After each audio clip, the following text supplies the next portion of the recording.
Alamat ng nawawalang bata sa perya.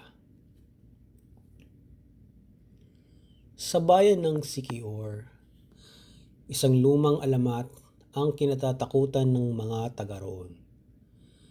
Ang pagkawala ng isang bata tuwing may perya sa kanilang plaza.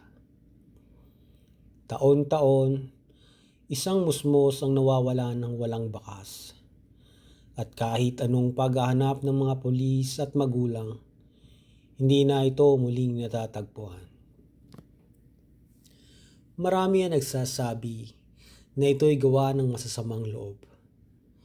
Ang iba naman, naniniwala na ito ay sumpa mula sa isang nilalang na matagal nang naniniraan sa kagubatan sa tabi ng bayan.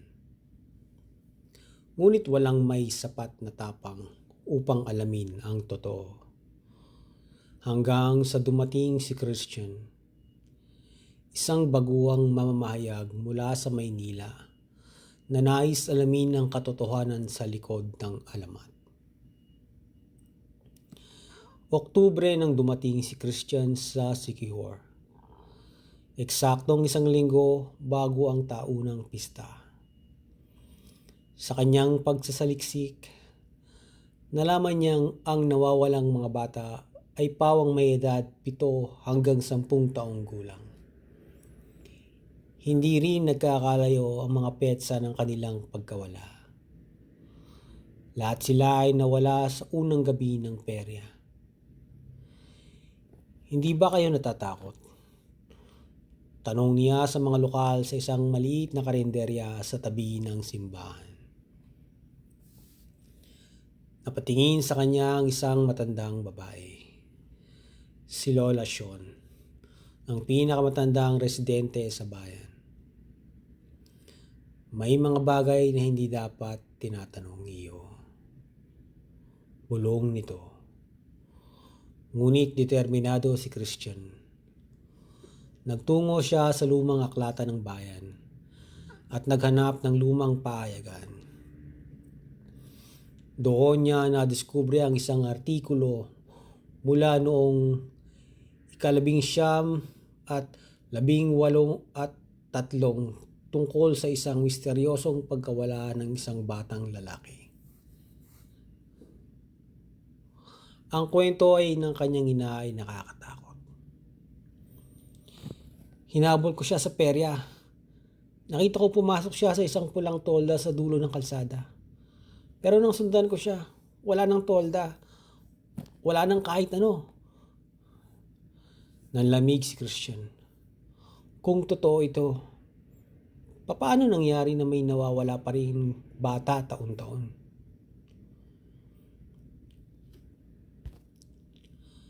Sa unang gabi ng perya, nagmasid siya sa paligid. Masaya ang mga bata.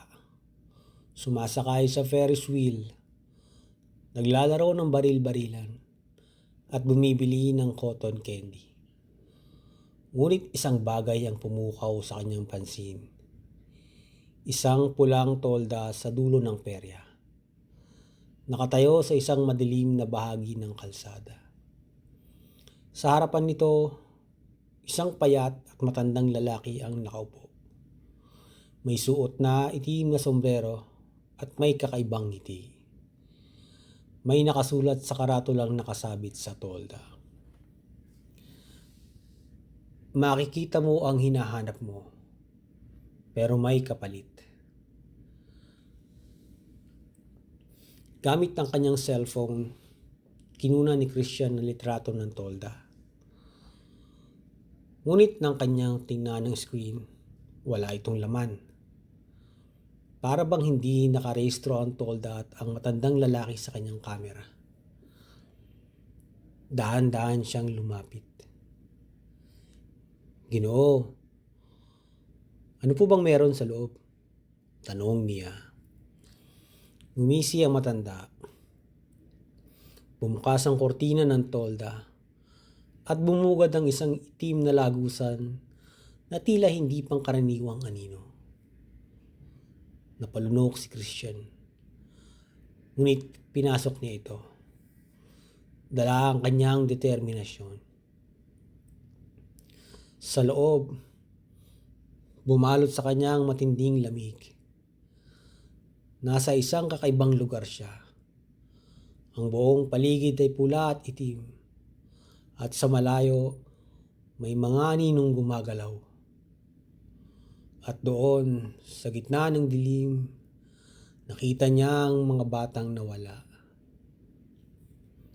Lahat sila'y nakatalikod, hindi gumagalaw, at tila mga estatwa. Nang lapitan niya ang isang bata, unti-unti itong humarap, at bumungad ang isang mukhang walang mata, walang ilong, at isang bungang puno ng matatalas na ngipin. Napatras siya, ngunit isang malalim na tinig ang narinig niya. Nagustuhan mo ba ang iyong nakita, Christian? Napalingon siya at nakita ang matandang lalaking nasa labas ng tolda. Ngunit sa pagkakataong ito, ang kanyang anino ay napakahaba. Sumasayaw sa hangin at tira parang may sariling buhay. Ikaw ang pumili na makita ang katotohanan. Pero ang katotohanan may kapalit. Bago pa makatakbo si Christian, naramdaman niya ang malamig na kamay dumakma sa kanyang leeg. Dali-daling pumiglas si Christian at tumakbo sa madilim na pasilyo ng mahiwagang mundo sa loob ng tolda. Tumakbo siya ng tumakbo, ngunit parang hindi siya makalabas. Ang paligid ay tila isang walang katapusang maze ng anino at pulang ilaw. Habang patuloy siyang tumatakbo, unti-unti niyang napansin na may mga mata sa paligid. Nakatitig sa kanya mula sa kadiliman. Ang mga batang dating walang galaw ay ngayon ay gumagalaw na, papalapit sa kanya. Huwag kang titingin sa kanila, isang boses ang narinig niya. Napalingon siya at nakita ang isang batang babae. Marungis at tila ilang taon nang hindi nakakita ng liwanag. Sino ka? Tanong niya habang patuloy silang tumatakbo. Ako si Clara. Nawala ako 10 taon na nakalipas. Pero kung makakatakas ka, baka may pag-asa akong makabalik. Nang makarating sila sa isang lumang pinto sa dulo ng lagusan, biglang lumitaw ang matandang lalaki. Wala nang makakatakas dito, sabi nito habang lumalaki ang kanyang katawan. Nagiging isang madilim na nilalang na may mahabang kamay at mga matang nagliliyab. Sumigaw si Clara at itinulak si Christian papunta sa pinto. Takbo! Sigaw ng bata. Huli niyang nakita si Clara na kinain ng dilim habang ang pinto ay sumara.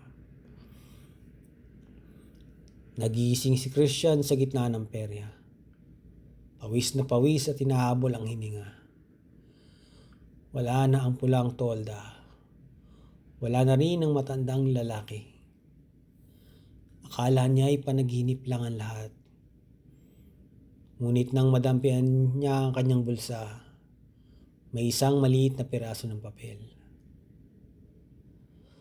Nagustuhan mo ba ang iyong nakita? Ang nakasulat sa papel. Kinabukasan, may naiulat na mga batang nawala. At sa kanto ng perya, isang bagong lalaking nakaupo.